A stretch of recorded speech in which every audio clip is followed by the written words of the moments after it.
Hello everyone, how are you? I hope you all are fit and fine. Now once again welcome on my YouTube channel Max Elevation, Elevation for every student. So today you will see how many applications of determinants are there. The first application of determinant is area of triangle. Yes, area of triangle. I think you all know that about this area of triangle. You already see this area of triangle in your class 9th and 10th, especially in the chapter coordinate geometry. Now in class 12th you will see again, but this time you see by using the determinant. It means you will find the area of triangle by using determinant. And the second application of determinant is you will find the equation of line which passing through two given points. And the third application, you will check the 3 points whether these are collinear or not. And there are a very special application are given. It is the fourth application of the determinant,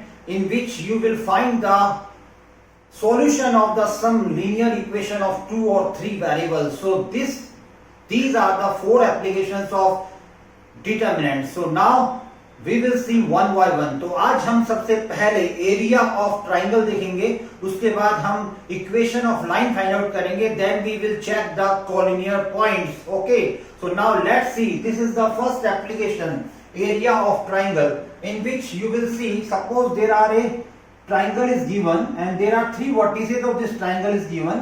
First one is x1 y1, second one is x2 y2, and third vertices is x3 y3. And in class 10th, in especially coordinate geometry, you already find the area of this triangle by using this formula half. There are x1 y2 minus y3 plus x2, then there are y3 minus y1, and then x3 y1 minus y2. Yes, it is the formula which already used by you in class 10th, especially in coordinate geometry. But this year in class 10th you will find the area of triangle, and area of triangle represented by this delta sign, and it is given by half x1 x2 x3 y1 y2 y3 and 1 1 1. Yes, it is the area of triangle by using determinant. You see that it is a determinant in which you write the values of coordinate x1 x2 x3 y1 y2 y3 and 1 1 1. And if you will expand this determinant, then you will get this formula. अगर आप इस determinant को expand करोगे तो automatically आपको 10th class का ये formula area of triangle का मिल जाएगा. So let's see this area of triangle. And now let's see, it is a question in which there are three vertices of a triangle is given, and now you will find the area of triangle of these by using these three vertices. So now let's see, area of triangle is given by delta is equal to half. Every time you write the formula first, x1 x2 x3 y1 y2 y3 and 1 1 1, and these are the pair of x1 y1 x2 y2 and x3 y3. So now you will substitute these value here. You can see x1 is 5, x2 is minus 2 and x3 is 2. So now you substitute these value here of x1 x2 and x3. Similarly it is y1, it is y2 and it is y3. So 4 4 and minus 6, 1 1 as it is, and there are half. And now you expand this determinant by using first row. So half as it is, the first element of the first row is 5. So you eliminate this row and column. 4 minus minus plus 6, 4 plus 6. According to the sign convention, this comes with minus sign. Then this column is removed, this row is removed. Minus 2 and minus 2, and then plus 1. This column and this row is removed. 12 minus 8. So now you solve it. It is half. 6 4 10 50. It is plus 16, and it is 12 minus 8 is 4. So 16 plus 4 is 20 plus 7 50, that is 70, and there are 35 square unit. This is the area of triangle of this question. Sometimes area of triangle comes with negative sign. कई बार ऐसा होता है कि हम area of triangle find out कर रहे होते हैं और हमारा जो आंसर आता है वो नेगेटिव साइन के साथ आ जाता है. You don't worry that time, आपको कोई चिंता करने की जरूरत नहीं है। एरिया ऑफ ट्राइंगल हो या लेंथ ऑफ लाइन हो, कभी नेगेटिव नहीं हो सकते। तो अगर नेगेटिव आ भी रहे हैं तो आपको हमेशा पॉजिटिव ही लिखना है, means you always write your answer in positive manner. Okay, now let's see this question and after that there are a very important condition, it is the second application and it is collinear points. When you say points are collinear or not, आप कब कहोगे कि आपके points जो है वो collinear है या नहीं है? Suppose that it is the area of triangle, ना? It is a triangle in which there are three vertices, and now I am saying if these three vertices come on the same line, अगर मान लो ये three vertices तीनों के तीनों एक ही line पर आ गए तो क्या होगा? तब सर कुछ भी नहीं होगा, केवल ट्राइंगल नहीं बना पाएंगे हम। तो जब ये तीनों के तीनों वर्टिसेस एक लाइन पर आ जाएंगे तो उस कंडीशन में आप ट्राइंगल तो कभी फॉर्म कर ही नहीं पाओगे, क्योंकि ट्राइंगल फॉर्म करने के लिए एटलीस्ट वन पॉइंट इस लाइन के ऊपर नीचे होना जरूरी है। तो यहां पर तीनों पॉइंट्स एक ही लाइन पर आ गए, so you never make a triangle, आप कभी ट्राइंगल नहीं बना पाओगे। तो उस कंडीशन में एरिया ऑफ ट्राइंगल 0 हो जाएगा। So now you write here area of triangle is 0 because these 3 points are collinear, means these 3 points come on the same line. So now you write here half of x1 x2 x3 y1 y2 y3 and 1 1 1 is equal to 0. So this half comes with 0. So finally you will get x1 x2 x3 y1 y2 y3 and 1 1 1 is equal to 0. So this is your condition of collinear points. तो ये जो condition आपके सामने आई है, ये condition कहलाती है collinearity की कंडीशन, यानी जब कोई 3 पॉइंट्स एक सेम लाइन पर आते हैं तो उस कंडीशन में इस डिटरमिनेंट की वैल्यू 0 हो जाती है। तो ये आपके एप्लीकेशंस में काम आते हैं, एमसीक्यूज में काम आएगी, आपके कॉम्पिटिशन्स में या फिर बोर्ड एग्जाम्स में कई बार आपको कॉलिनियर पॉइंट्स प्रूव करने होते हैं, तब आपको ये फॉर्मूला यूज करना होता है। तो अगर रियलिटी में पॉइंट्स कॉलिनियर हैं तो you will get definitely 0 here, otherwise these are not collinear. Now let's see again, now let's see, it is the another good question of area of triangle. ये आपके सामने जो क्वेश्चन है, ये area of triangle का बहुत ही अच्छा question है, मेरे पॉइंट ऑफ व्यू से, आपके पॉइंट ऑफ व्यू से भी अच्छा ही होगा। इस क्वेश्चन में क्या गिवन है, 3 वर्टिसेस गिवन है ABC and vertices are x1 y1 x2 y2 and x3 y3 and there are equilateral triangle is given and जो equilateral triangle की साइड है वो है स्मॉल a। उसके बाद आपको कह रहा है कि प्रूव करके बताओ कि अगर ये equilateral triangle के वर्टिसेस हैं तो ये वैल्यू यानी कि determinant of this square is equal to 3a4 होगा। तो अब हम इसका सॉल्यूशन करते हैं। सबसे पहले हम जानते हैं कि area of triangle is equal to होता है half, then it is x1 x2 x3 then y1 y2 y3 then 1 1 1। Okay, इस 2 को यहां ले जाइए तो ये बन जाएगा 2 डेल्टा और यहां बन गया हमारा x1 x2 x3 then y1 y2 y3 and then 1 1 1। अब यहां हमें 2 चाहिए इस डिटरमिनेंट के अंदर, यहां 1 है तो हम चाहते हैं कि इस डिटरमिनेंट को मल्टीप्लाई कर दें हम बाय 2 से, मल्टीप्लाई बाय 2 बोथ साइड, दोनों तरफ को हम 2 से मल्टीप्लाई कर देते हैं। तो ये 2 से मल्टीप्लाई करेंगे तो 4 डेल्टा हो जाएगा और यहाँ 2 आ जाएगा x1 x2 x3 y1 y2 y3 and 1 1 1। अब ये डिटरमिनेंट है, आप सब जानते हो कि डिटरमिनेंट में जब भी किसी स्केलर क्वांटिटी से मल्टीप्लाई करते हैं तो कोई भी एक कॉलम या कोई भी एक रो मल्टीप्लाई हो जाती है। तो हम यहाँ चाहते हैं कि हमारा थर्ड कॉलम यहाँ मल्टीप्लाई हो, तो हमने केवल थर्ड कॉलम को 2 से मल्टीप्लाई कर दिया। ये ध्यान रखना, ये प्रॉपर्टीज ऑफ डिटरमिनेंट है, ये कांस्टेंट वैल्यू है तो किसी भी एक कॉलम से मल्टीप्लाई हो सकती थी, तो हमने इसको थर्ड कॉलम से मल्टीप्लाई कर दिया। And after that you want to take square here. यहाँ स्क्वायर क्यों चाहते हैं, क्योंकि यहाँ पर भी स्क्वायर है, तो यहाँ आप लिखेंगे squaring both side, squaring both side. Okay, तो जैसे आप स्क्वायरिंग करेंगे तो यहाँ 16 आ जाएगा और यहाँ इस पूरी डिटरमिनेंट का स्क्वायरिंग हो जाएगा y1 y2 y3 and 2 2 2 square. तो यहां तक हम पहुंच गए, इसको हम इक्वेशन नंबर 1 मार्क कर देंगे। अब हमें आगे इस वैल्यू को इसके इक्वल लाना है 3 और 4 को। इसका मतलब ये हुआ कि अगर हम 16 डेल्टा स्क्वायर को 3 और 4 के इक्वल ले आए तो हमारा ये क्वेश्चन प्रूफ हो जाएगा। तो आपने देखा इस क्वेश्चन को अभी हमने पूरा नहीं किया है, लेकिन मैं आपसे यहाँ पर एक रिक्वेस्ट करने के लिए रुक गया हूँ। रिक्वेस्ट मैं आपसे ये कर रहा हूँ कि आप जब भी किसी भी यूट्यूबर का, यानी मेरा ही नहीं, किसी भी यूट्यूबर का वीडियो देख रहे हो तो आप पूरी कंसंट्रेशन पावर से उस वीडियो को देखें और शुरू से लेकर लास्ट तक देखें। इस वीडियो को जब भी आप ऑनलाइन में इस वीडियो को अपलोड करूंगा और जब भी आप इसको देखते हैं तो पूरी कंसंट्रेशन पावर के साथ देखें। मेरी फिंगर्स को देखें, मेरे पेन को देखें, कहां कहां पर मैं पेन रख रहा हूं, क्या क्या मैं आपको समझाना चाहता हूं। 100% यू ट्रस्ट मी, आपको जो भी देख रहे हो वो सब कुछ समझ में आएगा, वो सब कुछ आपकी माइंड में बिल्कुल मेमोराइज हो जाएगा।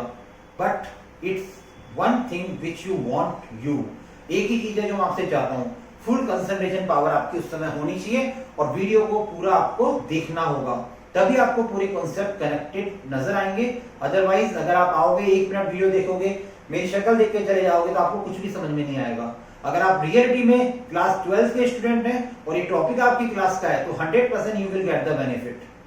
ओके, और अगर आप, मैं पहले भी कई बार कह चुका हूं, आप अपने फ्रेंड्स को भी इस वीडियो को जरूर सेंड करें, जरूर शेयर करें, जिससे वो भी इस वीडियोस का बेनिफिट उठा सकें। Now let's see the solution. अब उसके बाद हमने कहा कि एरिया ऑफ इक्वेटोरियल ट्रायंगल क्या होता है, क्योंकि यहाँ पर इक्वेटोरियल ट्रायंगल का अपने आप में बहुत इंपॉर्टेंट रोल होगा। तो एरिया ऑफ इक्वेटोरियल ट्रायंगल होता है √3/4 साइड स्क्वायर, और यहाँ साइड हमें दे रखी है स्मॉल a, तो ये बन जाएगा √3/4 a स्क्वायर। ओके, अब हमें यहाँ पर 16 डेल्टा स्क्वायर बनाना है, तो सबसे पहले दोनों तरफ का स्क्वायरिंग कर दो। √3 का स्क्वायर 3 होगा, इसका 16 होगा, ये a4 हो जाएगा।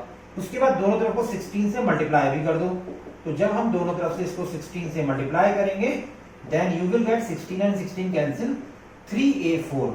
And now from first and second, अब आप फर्स्ट और सेकंड इक्वेशन को देख सकते हो, तो फ्रॉम फर्स्ट एंड सेकंड आप देख पा रहे हो 16 डेल्टा स्क्वायर हमारे 3a4 के इक्वल आ गया। तो जब किसी भी इक्वेशंस की LHS साइड इक्वल होती है तो RHS साइड भी इक्वल हो जाएगी, यानी ये वैल्यू उसके इक्वल हो जाएगी। x1 x2 x3 y1 y2 y3 and 2 2 2 square is equal to 3a4 which is your required proofment। आपको यही लाना था। तो this is the solution of this particular important question. तो आप देखो इस क्वेश्चन के सॉल्यूशन को बहुत ही आसानी से हमने इसको सॉल्व किया है।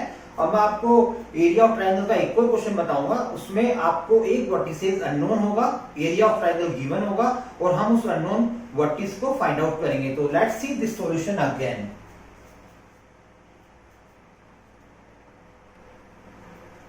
अब देखिए एरिया ऑफ ट्रायंगल का ये नेक्स्ट क्वेश्चन आपके सामने है।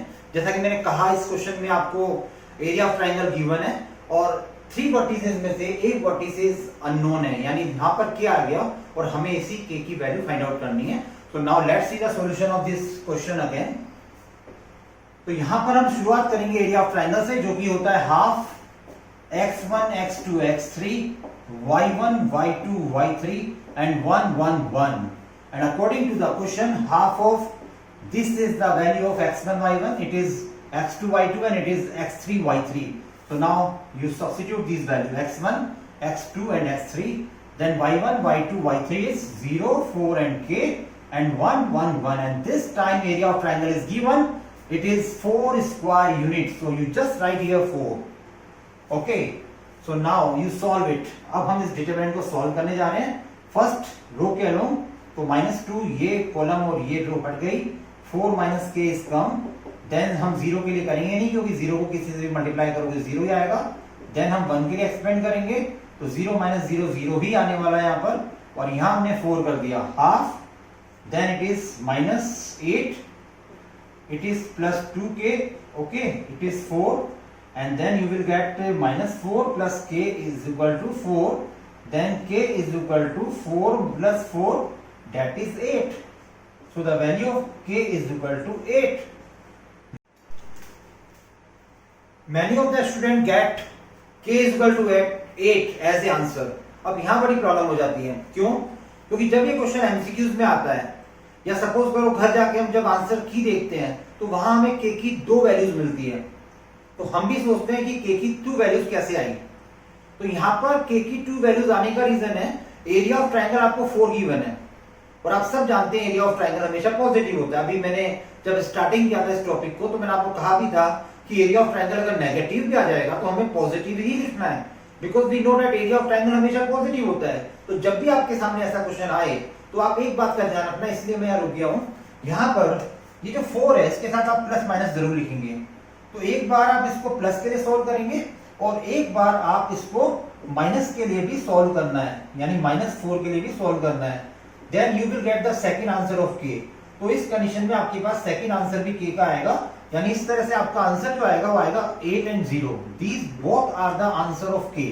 इस तरह से आपको इस क्वेश्चन का फाइनल आंसर देना है। तो आई थिंक आप समझ गए होंगे कि इस क्वेश्चन में हमें क्या ट्रिक यूज करनी है, plus minus area of triangle के साथ लिखना है। सो now let's see this solution again.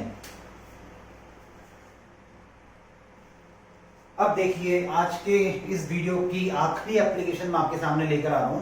आपने आज क्या क्या देखा, एरिया ऑफ ट्रायंगल हमने फाइंड आउट करना सीखा, उसके बाद हमने कोलिनियर पॉइंट्स को चेकआउट करना सीखा, और last and third application is this of this video is you will find the equation of the straight line.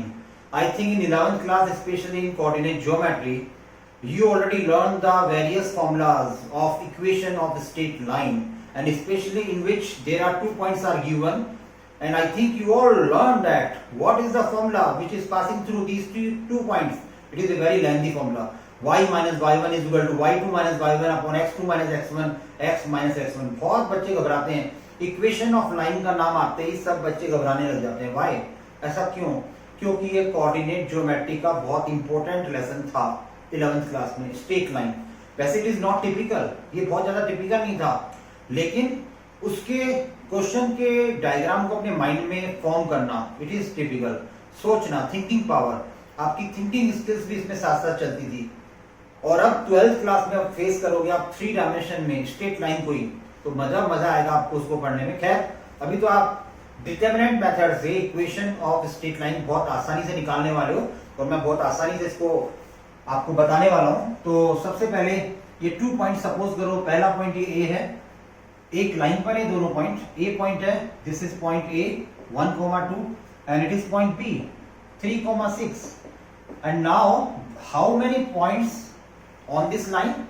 There are infinite points, बहुत सारे पॉइंट्स होते हैं एक लाइन पर। तो एक पॉइंट मेरी तरफ से भी आ जाए और उस पॉइंट का नाम मैं रखता हूं सी, x, y। It is a variable point, ये कहीं पर भी हो सकता है। और कई स्टूडेंट कहते हैं सर क्या ये बी के उधर भी हो सकता है? बेटा कहीं पर भी हो सकता है। ये मींस इस पॉइंट को मैं कहीं पर भी ले सकता हूं।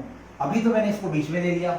अब ये तीनों पॉइंट्स एक लाइन पर हैं, तो जब 3 पॉइंट्स एक लाइन पर होते हैं तो these points are called collinear points. तो ये कोलिनियर पॉइंट्स हो जाते हैं। और कोलिनियर पॉइंट जब ये हो जाते हैं तो हम लोग सभी जानते हैं कि कोलिनियर पॉइंट्स के केस में x1 x2 x3 y1 y2 y3 and 1 1 1 0 हो जाते हैं। तो यहां पर आप इनकी वैल्यू सब्स्टिट्यूट कर दो। It is x1 x2 x3 means 1 x3, then y1 is 2, y2 is y and y3 is 6, 1 1 1 is equal to 0। अब आप इसको एक्सपेंड कर दो along to the first row, तो ये कॉलम और ये रो हट जाएगा, y - 6 यहां आ जाएगा। साइन कन्वेंशन का यूज करोगे तो -2 हो जाएगा, वापस से कॉलम और ये रो हट जाएगा, x - 3 आ जाएगा एंड देन +1, तो ये कॉलम और ये रो हट गया, 6x - 3y आ गया इज इक्वल टू 0। और उसके बाद हम इसको सॉल्व करेंगे, -2x एंड +6 +6x - 3y, और फिर लाइक टर्म्स को सॉल्व कर लीजिए, -2x एंड +6x 4x आएगा, -3y और +y -2y आएगा, -6 और +6 कैंसिल आउट हो गया। उसके बाद आप इसको फर्दर सिंप्लीफाई करेंगे, then 4x is equal to 2y आ गया, then you say 2x is equal to y। This is your answer. तो इस तरह से आपका स्ट्रेट लाइन का आंसर आ गया, या फिर इसको आप यूं भी लिख सकते हैं 2x - y is equal to 0। Okay, तो these are the ways through which you show your answer. तो इस तरह से आपने देखा यहां पर स्ट्रेट लाइन की इक्वेशन फाइंड आउट करना बहुत आसानी से हमें आ जाता है। क्यों?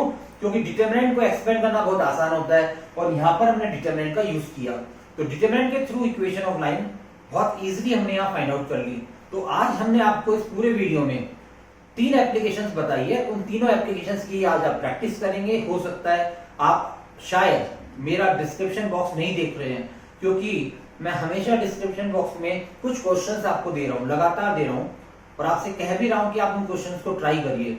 और अगर आपको उनमें से कोई क्वेश्चन नहीं आ रहे हैं तो आप मुझे वहां पर एक मेल एड्रेस गिवन है, उस मेल एड्रेस पे मेल करिए और मुझे बताइए, मैं उसी का सॉल्यूशन लेकर आपके सामने आऊंगा। तो आज की वीडियो में बस इतना ही। So now I am saying you goodbye and take care. We will meet soon again on my channel Max Elevation. So good bye.